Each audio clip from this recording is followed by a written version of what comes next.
গল্পকরণে আজকে আমি শুরু করতে যাচ্ছি সৈয়দ মুস্তফা সিরাজের লেখা গল্প স্টেশনের নাম ঘুমঘুমি। এই গল্পটি মুস্তফা সিরাজের লেখা ভৌতিক গল্প সমগ্র থেকে নেয়া এবং এই গল্পটি প্রকাশ করে পত্র ভারতী প্রকাশনী। চলুন শুরু করি। ভৌতিক গল্প স্টেশনের নাম ঘুমঘুমি।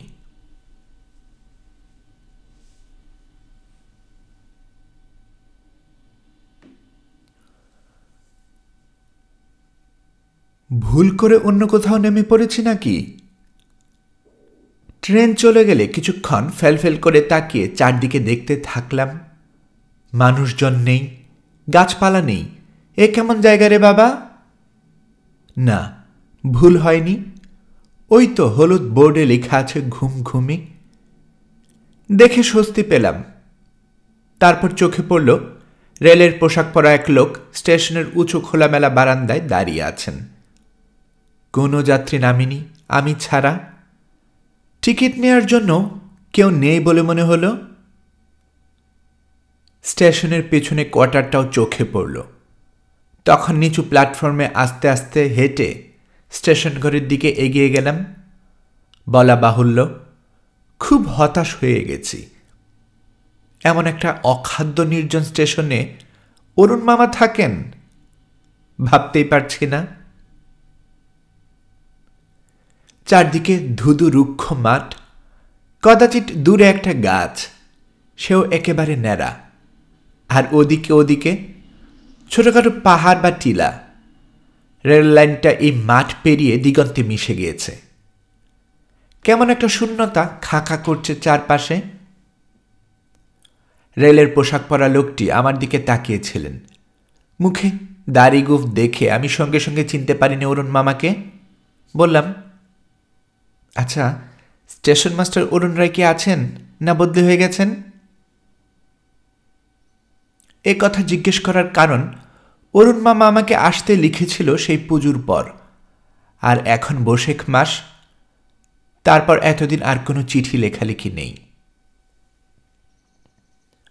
তা আমার কথা শুনে ভদ্রলোক ভ্রু কুঁচকে বললেন, বদলি হবেন মানে? তিনি বহাল তবিয়তে আছেন।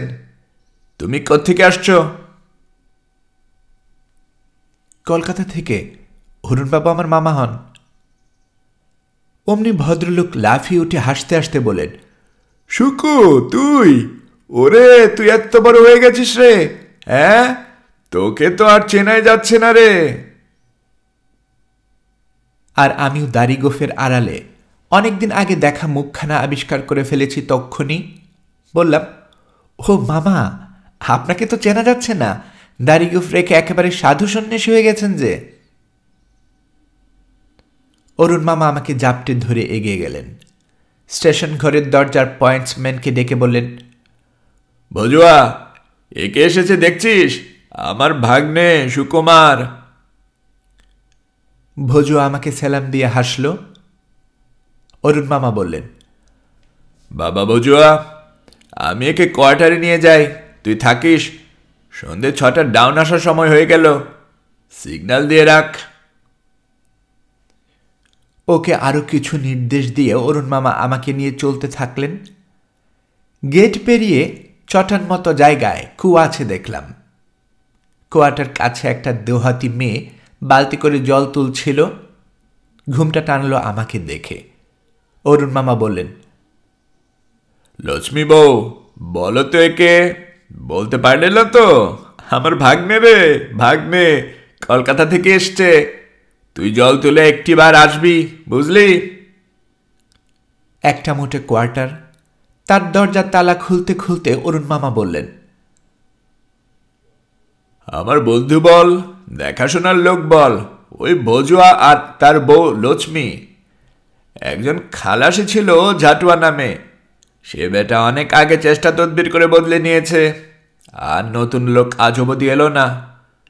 কেউ এই ঘুমঘুমি স্টেশনে আসতে চায় না, বুঝলি?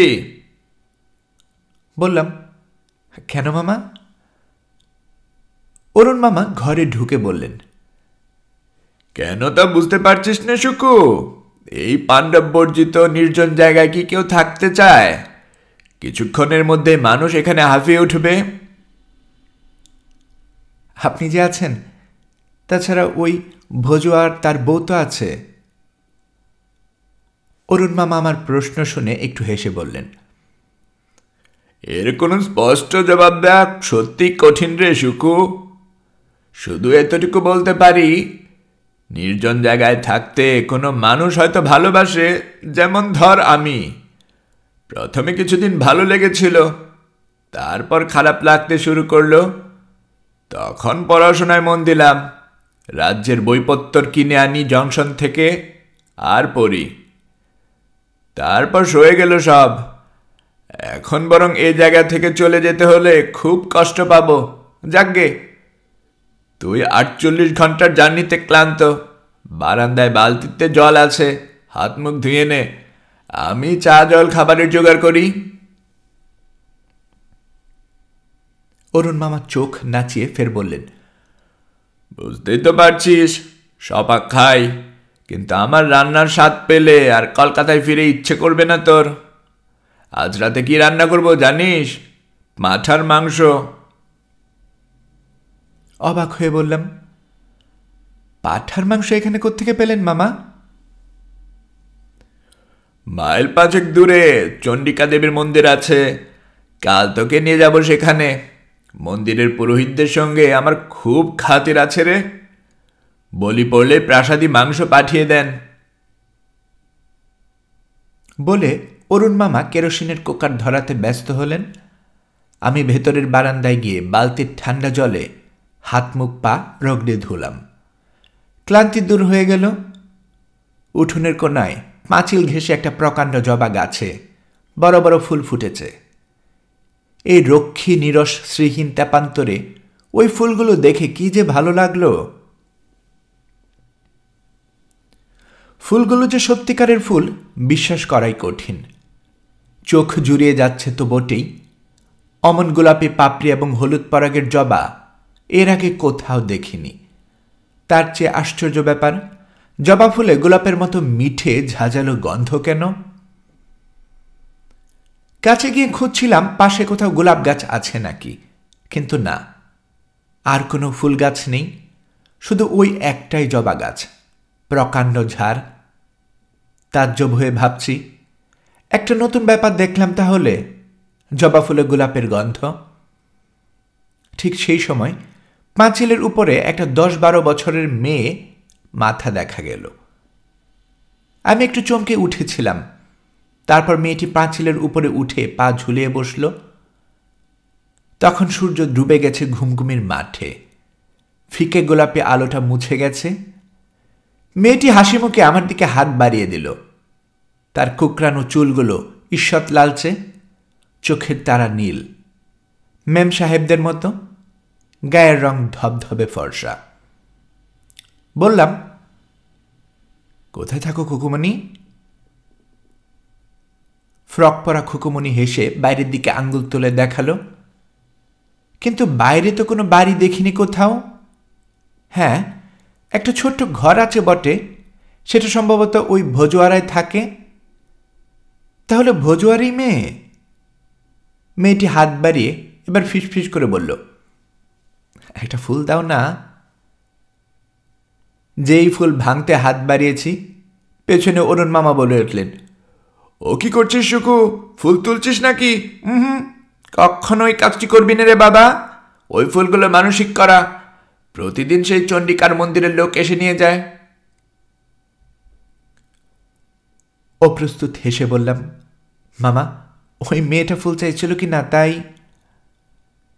অরুণ মামা আমার কাছে দৌড়ে এসে বলল, মেয়েটা? কোন মেয়েটা? ওই যে। বলে আমি পাঁচিলের দিকে মুখ তুলি, কিন্তু কাউকে দেখতে পেলাম না। তাহলে নির্ঘাত বেচারি লাফ দিয়ে নেমে পালিয়েছে অরুণ মামার ভয়ে। অরুণ মামা পাঁচিলের দিকে তাকিয়ে ভ্রু কুঁচকে শুধু বললেন, তারপর আমার হাত ধরে হিড়হিড় করে টেনে নিয়ে গেলেন। ঘরে নিয়ে চাপা গলায় বললেন, একটা কথা বলি শোন সুকু, ঘুমঘুমি বড় অদ্ভুত জায়গা, এখানে অনেক কিছু দেখবি, কিন্তু সাবধান, মাথা ঠিক রাখবি।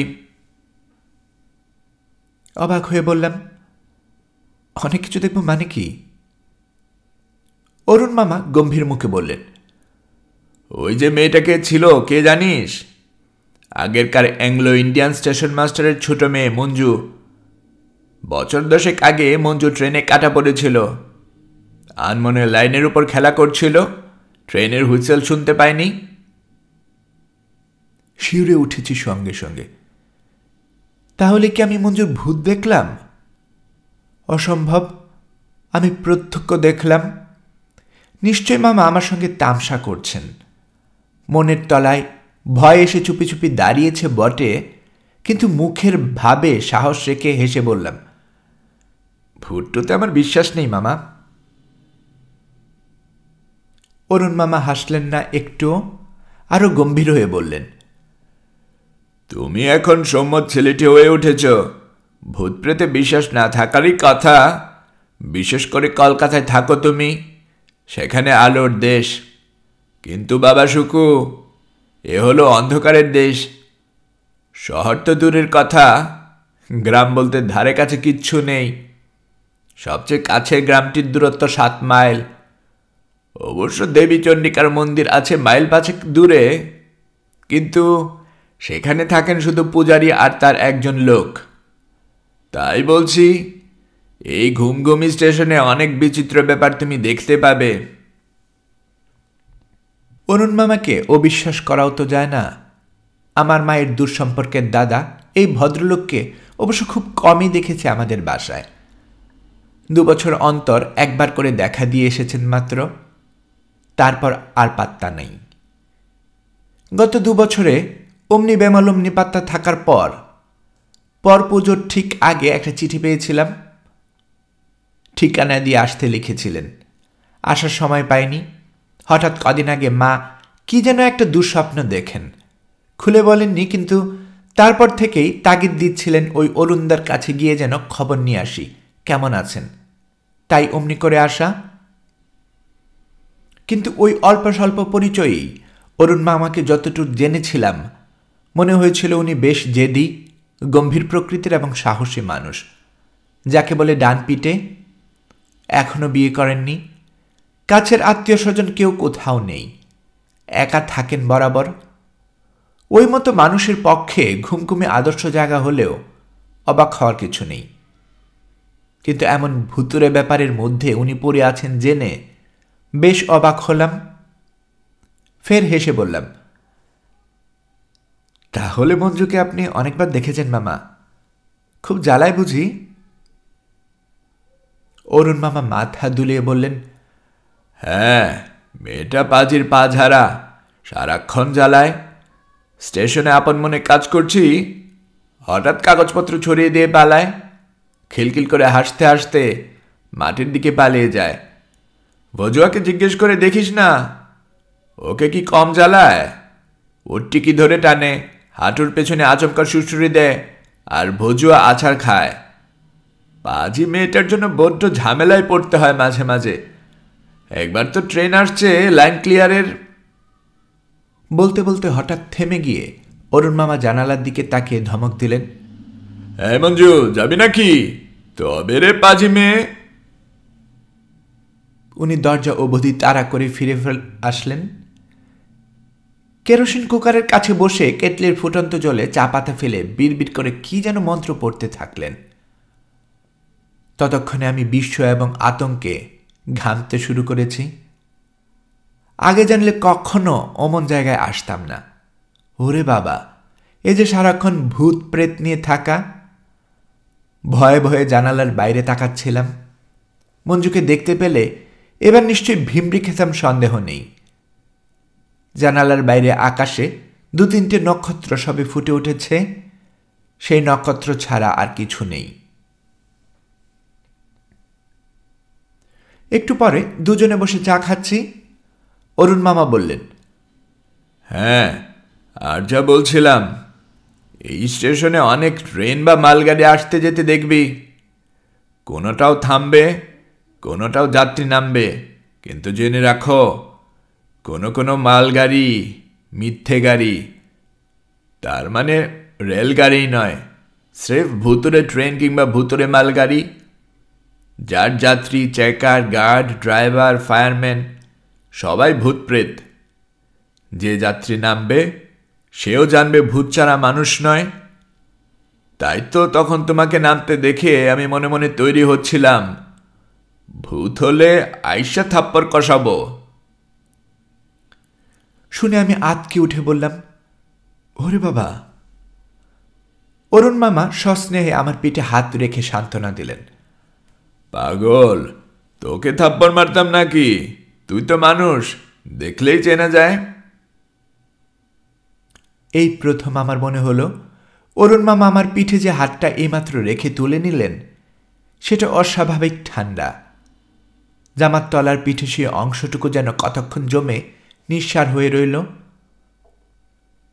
সন্দিগ্ধ দৃষ্টিতে অরুণ মামাকে দেখে নিলাম মাঝে মাঝে, তারপর খুব সাহসের সঙ্গে মনে মনে তৈরি হতে থাকলাম,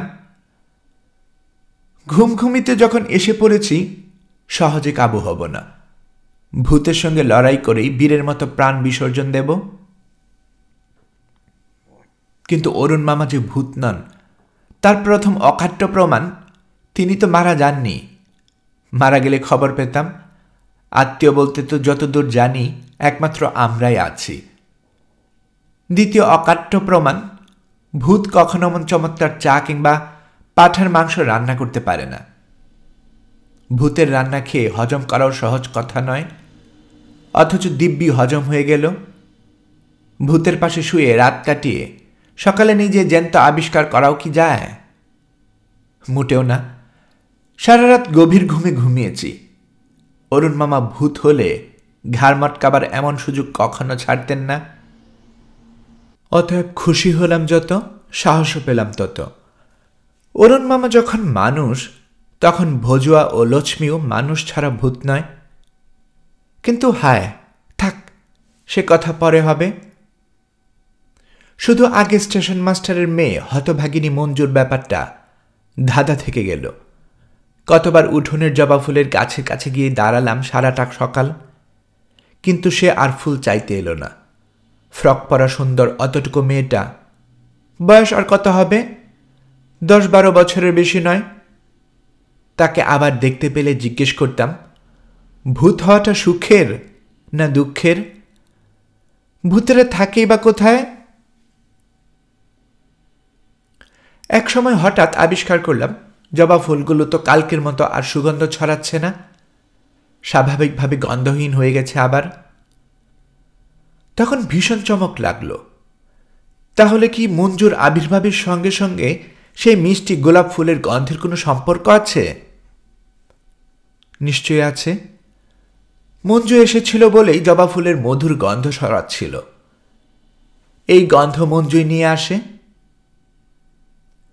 পরে কথাটা অরুণ মামার কাছে তুললাম। উনি বললেন, হ্যাঁ, তুমি ঠিকই ধরেছ শুকু। মঞ্জুর বাবা ছিলেন অ্যাংলো ইন্ডিয়ান, মা বাঙালি মেয়ে, তাই মেয়ের নাম রেখেছিল মঞ্জু। ভদ্রমহিলা কিন্তু খ্রিস্টান হয়েও দেবী চণ্ডিকার ভক্ত ছিলেন শুনেছি। আর ওই জবা গাছটা তারই লাগানো। নিয়মিত পূজার ফুল দিয়ে আসতেন। 5 মাইল রাস্তা একা যেতেন, একা ফিরে আসতেন। খুব সাহসী মহিলা ছিলেন। মঞ্জু ওইভাবে ট্রেনের চাকায় মারা পড়ার পর উনি নাকি পাগল হয়ে যান। তারপর আর পাত্তা পাওয়া যায়নি তার। অ্যাংলো ইন্ডিয়ান স্টেশন মাস্টার অনেক খোঁজাখুঁজি করেছিলেন। পরে বদলি হয়ে যান আজিমাবাদ জংশনে। শুনেছি আবার বিয়ে করেছেন, ছেলেপুলেও হয়েছে। এসব কথা শোনার পর মঞ্জুর মায়ের জন্যও দুঃখ হলো।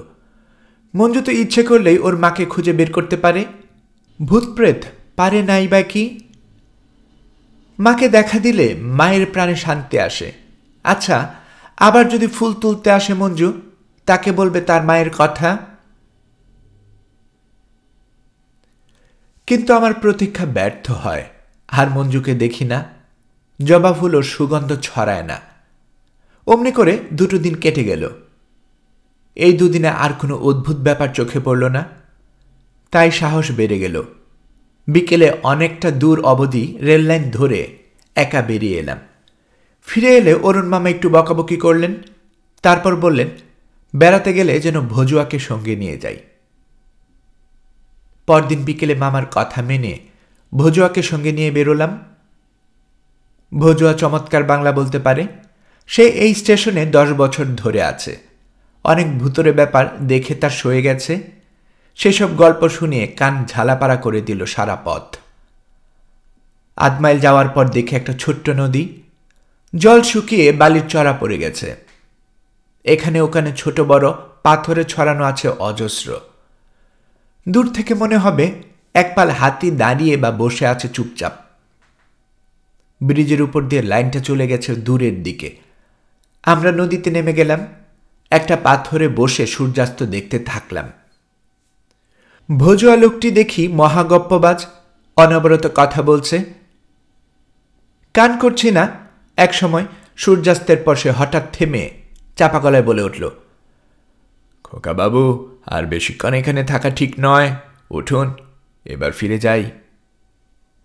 বললাম, কেন বলো তো, ভূত আসবে? ভজুয়া কেমন হাসল, হেসে বলল, না খোকা বাবু, ভূতের ভয় আর আমি করি নাই।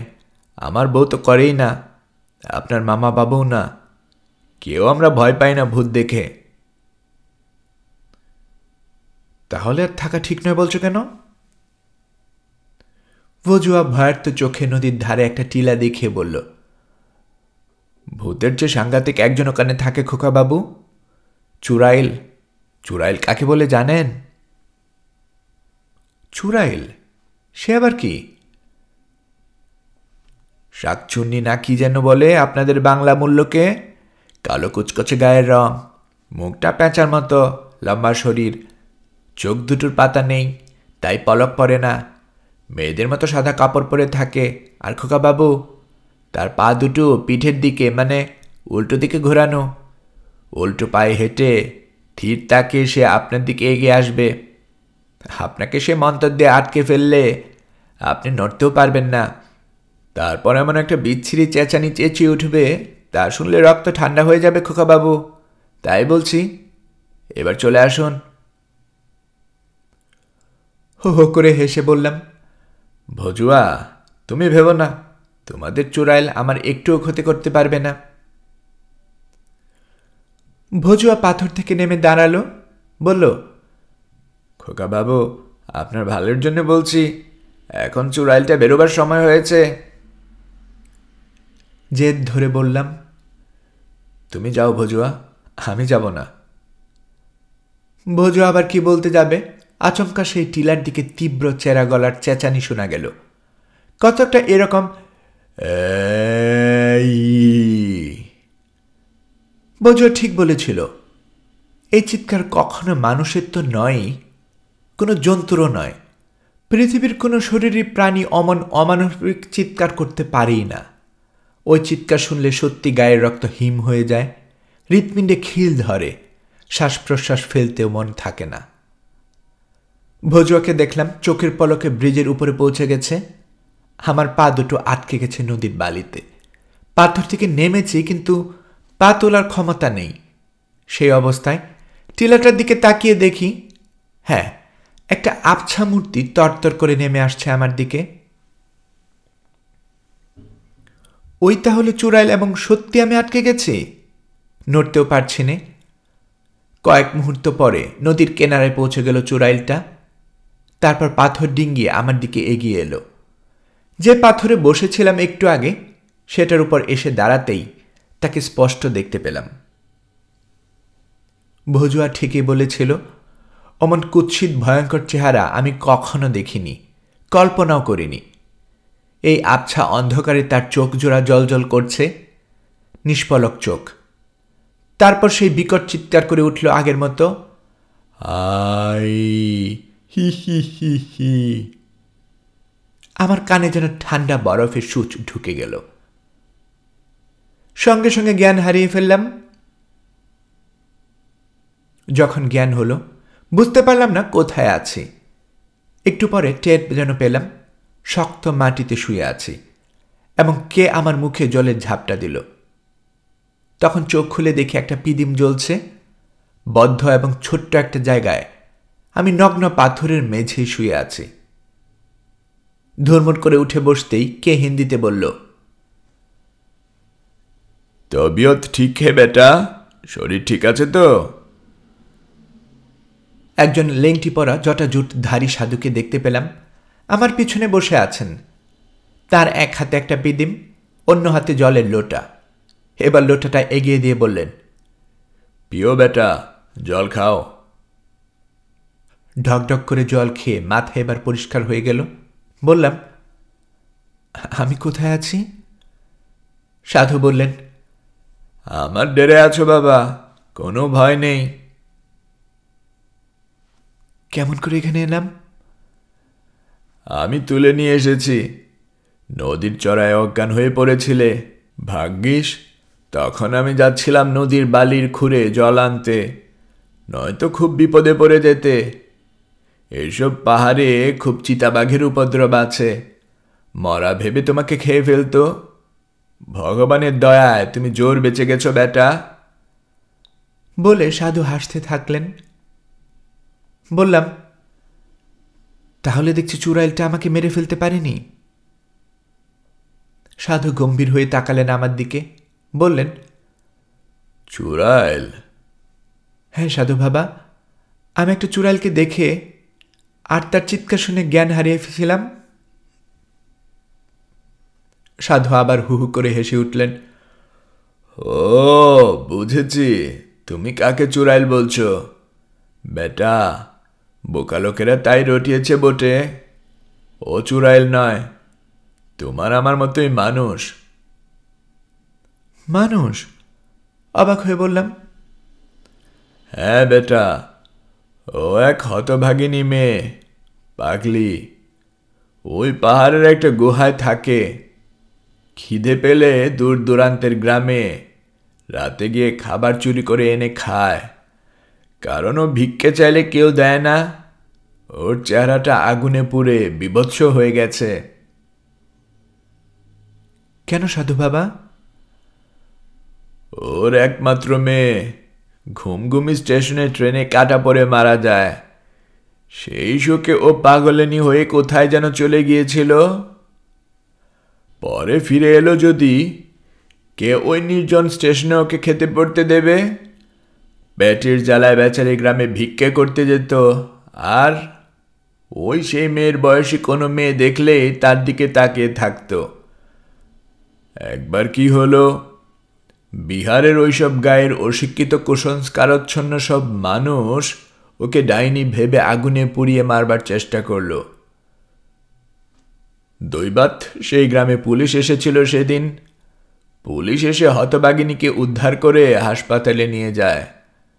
তারপর যা সেরে উঠল, সে পালিয়ে আসে আবার ঘুমঘুমিতে। সাধু বাবা দীর্ঘশ্বাস ফেলে ফের বললেন, ওর ওই বিদঘুটে স্বভাব বেটা, মানুষকে ভয় দেখিয়ে মজা পায়। কিন্তু মাঝে মাঝে শুনি অনেক রাতে মেয়ের নাম ধরে কাঁদছে। আমি সন্ন্যাসী মানুষ বেটা, কিন্তু সেই কান্না শুনলে আমিও স্থির থাকতে পারিনি। বললাম, কিন্তু ওর স্বামী তো বেঁচে আছে শুনলাম, জংশনে না কোথায় যেন আছেন তিনি, সেই অ্যাংলো ইন্ডিয়ান ভদ্রলোক। সাধুজি বললেন,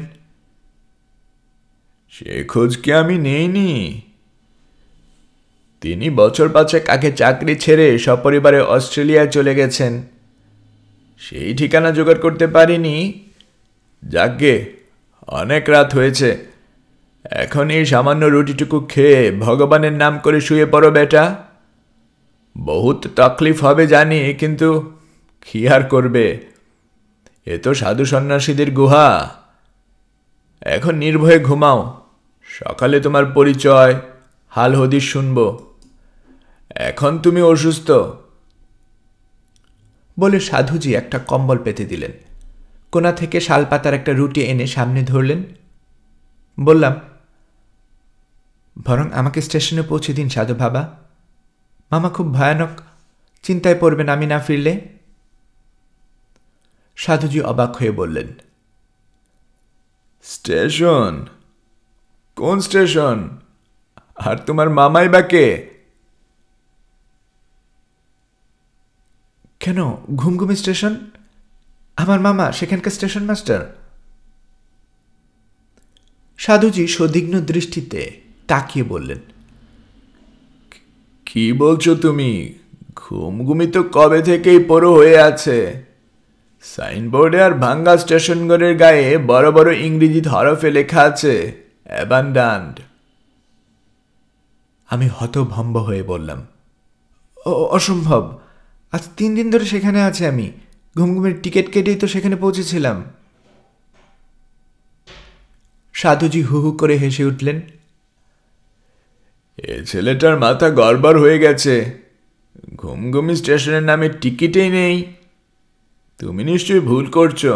হ্যাঁ, ঘুমঘুমির টিকিট চাইলে আজিমাবাদ জংশনের বাবুরা আনারে লোক ভেবে পরের স্টেশনের টিকিট দেন শুনেছি। পরের স্টেশনের নাম কি জানো? ঝুমঝুমি। টিকিট তো আমার এই প্যান্টের পকেটেই ছিল। তক্ষণে বের করে অবাক হয়ে দেখি লেখা আছে ঝুমঝুমি। আবার অজ্ঞান হয়ে যাব বলে মনে হলো। সাধু বাবার সঙ্গে পরদিন সকালে 1 মাইল হেঁটে গিয়ে সত্যি দেখলাম ওটা একটা অ্যাবান্ডান্ট বা পরিত্যক্ত স্টেশন। যাত্রী উঠানামান করে না বলে আজিমাবাদ নওলগড়া ব্রাঞ্চের এই স্টেশনটা কবে বাতিল হয়ে গেছে। আর কলকাতায় ফিরে গিয়ে শুনি মা চলে গেছেন পাটনা। পাটনা রেলওয়ের হাসপাতাল থেকে টেলিগ্রাম গিয়েছিল ঝুমঝুমি স্টেশন মাস্টার অরুণ রায় করোনারি থ্রম্বোসিসে মারা গেছেন। হ্যাঁ, ভাঙ্গা স্টেশন কোয়ার্টারে কোনো জবা গাছও ছিল না।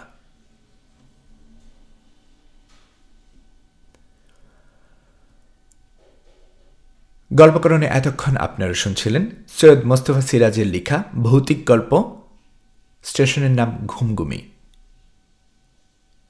আমি নিয়মিতভাবে গল্প পাঠ করে আপনাদেরকে শোনাচ্ছি। গল্প পাঠ ভালো লেগে থাকলে আমার এই গল্পটি আপনার বন্ধুবান্ধব প্রিয়জন সবার কাছে শেয়ার করবেন, তাতে করে তারা এই গল্পটি শোনার সুযোগ পাবে। আপনারা ভালো থাকবেন সে প্রত্যাশায় এখানে বিদায় নিচ্ছি।